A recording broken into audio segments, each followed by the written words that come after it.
today we're speaking to Raisa about university life. Hi, Raisa. Hi. What university did you go to? I went to Roehampton University. And what did you study? Business management. Yeah. And why did you decide to study business management? Well, I started off doing it in secondary school, and then I continued doing it in college, and I got better and better doing it, so I thought let me just continue doing it in uni as well. Yeah. And how was the process of applying for university? Daunting? At the beginning, yeah, it's like uni is like you have to choose the best uni because that's the last education you'll be getting. So, but the process of doing it wasn't that daunting because like no one declined me, so that was a good thing. And yeah, basically. And how were your parents about you going to university? They were supportive. They were supportive and pressuring at the same time because they want me to get the best, achieve the best, and go to the best university. But they were more supportive than strict or anything like that, yeah. And where did most of the pressure come from? Your parents or university? To be honest, parents. Because uni, the grades they were asking me and the grades I was already getting, it was okay. I didn't find it that hard to achieve it. But pressure from parents, that was mostly daunting, yeah. Because they want you to achieve A stars and whatever, yeah. Parents for you. Yeah. And funding, how did you fund university? I applied for student loan and student grant, so that's how I funded my university for 3 years. Okay. Did you work throughout the process at all? I worked part-time for the 3 years, but that didn't really help fund anything. That was more from my own pocket, really, yeah. To buy clothes and go out? Yeah, basically, yeah. And did you partake in university life, going out and having fun, shall we say? Not really, to say the truth, no. Because the first year I was living at home and my parents are strict, so I didn't really get to go out. Second year and third year I was living by myself, but I couldn't really go out because second year and third year they're the most crucial years for you, so not really, no. Didn't really point. No. So for the first year you lived at home, and then did you move in with friends or student accommodation? No, a flat with 2 other flatmates, yeah. And did that help, living with 2 other students? Yeah, that did actually, because like you get to do your coursework together and stress together as well. So yeah, we're all like sharing advices and help with each other. So that helped actually, yeah. Was there at any point, did you ever think, oh, university life, is it for me? Yes, when you're sitting at home late nights doing your assignments, yeah, it's like, oh, like, why do I have to do this? It's like, oh, am I really gonna get the job that I'm looking for? Am I gonna pass and stuff like that? Yeah, so during those late nights, that's when those thoughts were entering my head, yeah. And is there enough support at university for you? During the course I was doing, there were, because there were like a lot of guest speakers who came and spoke to us and like kind of helped us to how to achieve what we like your goals maybe and aspirations. Yeah. They're quite helpful, really helpful in that way, yeah.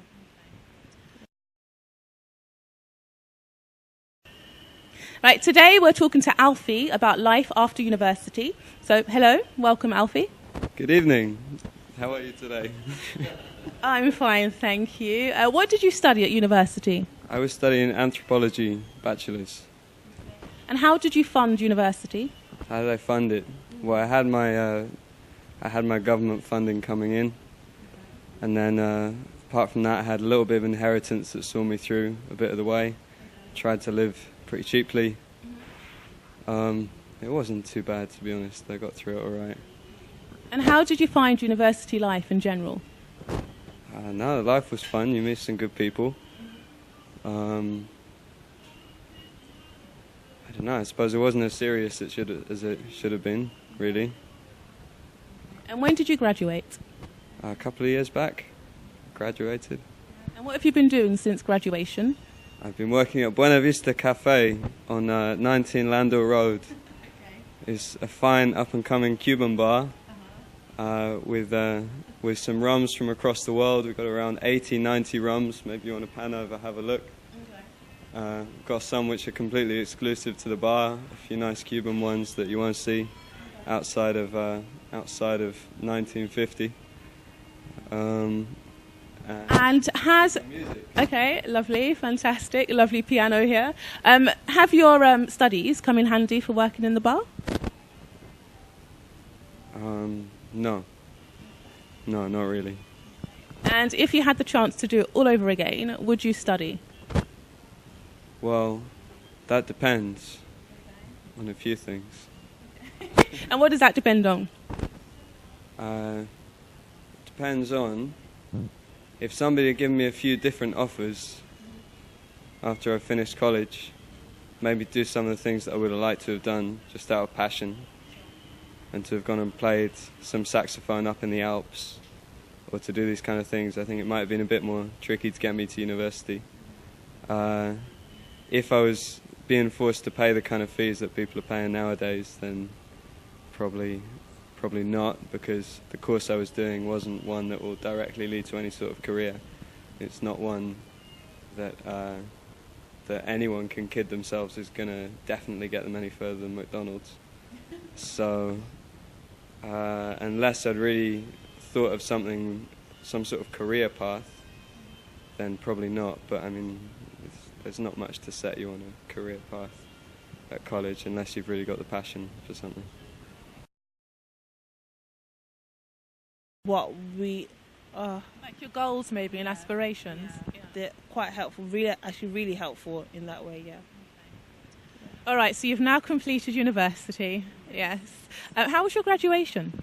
The graduation day, or Graduation day itself. it was really good. It was really good. A lot of people passed, which was really good, and a lot of support and a lot of congratulations, and yeah, that was really nice to see everyone there. Okay, and now, how has it been being out there in the real world? Difficult. It's very difficult in finding a job. Difficult in thinking what to do next, because I'm just working part-time, and yeah, it's like difficult what to do next. So I'm not at uni no more, so nothing to do, just sitting at home. Yeah, basically, yeah. So you're working part-time. Are you working in the field you want to work in? No, just retail. Okay. It's retail. So yeah, I'm still looking in the business-wise and banking-wise. So yeah, just retail. And is there much support out there now since you've left university, helping you find work or just keeping the morale going? When I was at uni, the last few weeks of uni, there were people who came around and what are they called? Were they advisors? Yeah, advisors. Well, basically, we had to put our names down on a list, and they'll email us and tell us of jobs, vacancies, and stuff like that. So they are still emailing me jobs and stuff like that, but that's the only help I'm getting at the moment, apart from myself. Yeah. So how do you keep yourself motivated then? Motivated in finding a job. Yeah. I got my family that they help me, like if they hear about a vacancy, they'll let me know like that, and like, my own research, and just every time I laze around and bored, it's like I just think to myself, why am I still sitting here? I should be up and looking for jobs and stuff. But just motivate myself in that way. And have you thought about going into business for yourself? Self-enterprise? Not now. Probably later on when I get more experience and worked in that field for quite a bit of time. Then I'll hopefully one day have my own business. Yeah. What advice would you give to anyone out there thinking of going to university? They need to prepare themselves mentally first, because it will take a lot of sacrifice. Number one, sacrificing your time, sacrificing your social life and stuff like that. So you need to mentally prepare yourself, and also physically as well. Because some days you will eat like once a day, a packet of crisps and a drink. That's your dinner for the whole day. Yeah, so mentally, physically prepare yourself. If you're not mentally or physically prepared, then don't, because that's a lot of money you have to pay back. So don't try it if you're not ready. That's advice I'll give. I laugh there, but it's a stereotype that students eat one meal a day. Yeah. Is it true? It is very true, and you'll drink a lot of coffee, a lot of energy drinks to keep you awake, especially those late nights. I've done a lot of them, so a lot of energy drinks, a lot of coffees. and not a lot of eating. I'm sorry. Yeah, not a lot of eating. So, any final words to anyone out there at university now who may be year 2 and really struggling? Advice I'll give them is the confidence they had at the beginning that made them apply, they should try bring it back, because that will actually really help them in continuing and passing that second year. And also having self-confidence in yourself.